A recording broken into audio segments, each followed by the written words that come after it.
我一直强调一个观点啊，未来的汽车驾乘感受啊、高科技这些配置将无限的趋同，卖什么就卖设计和品牌调性。今天我就拿林肯全新的飞行家来验证一下我这个观点。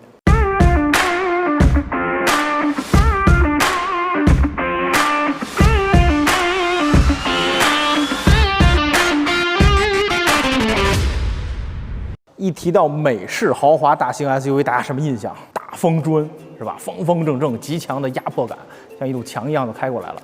但是林肯飞行家并没有给我们这样的质感。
咱们坐进来感受一下林肯新飞行家内饰。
车太舒服了，这么大。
这儿有 Type C 充电，全都有。咱们看这车后备箱，现在是第3排座椅使用的状态，依然还可以啊，有个小半米的距离，而且它的下部还有一个槽，还能放不少东西，双层的。它的后排座椅是完全电动放倒的，这样就得到一个巨大的后备箱。咱来开一圈这个林肯全新的飞行家，从着车开始，按钮在这儿。着车这一下声音非常低沉啊，噔一下就着，但是有隔绝感，就美式豪华车独有的这种感觉。换挡是按钮的，我觉得用起来还挺优雅的。一坐进来，一开起来的感觉是一个老手设计的车。为什么这么说呢？它的整个 A 柱的角度面对驾驶员这侧其实是薄的，这边是厚的啊，整个视野的合理程度非常通透。别看这么一车昂首向前的，但是非常通透。我开着车可以看到鼻子的几个棱，也配备了这个时代应有的 L2 辅助驾驶系统，车道保持啊，这个并线辅助啊，该有的功能也都给您配齐了。全车8个气囊，包括7部气囊全都有，而且这个车开起来的感觉也是非常的平滑舒适。因为它的悬架是前双叉臂后多连杆，双腔空气悬架加 CCD， 全部都有，拉到顶，所以开起来感觉是又有路感，然后又隔绝。它的动力3.0双涡轮 TT 的，配的10AT啊，这发动机367马力，575牛米。我们查到资料，实测是0到100 6.18秒，咱试一脚啊。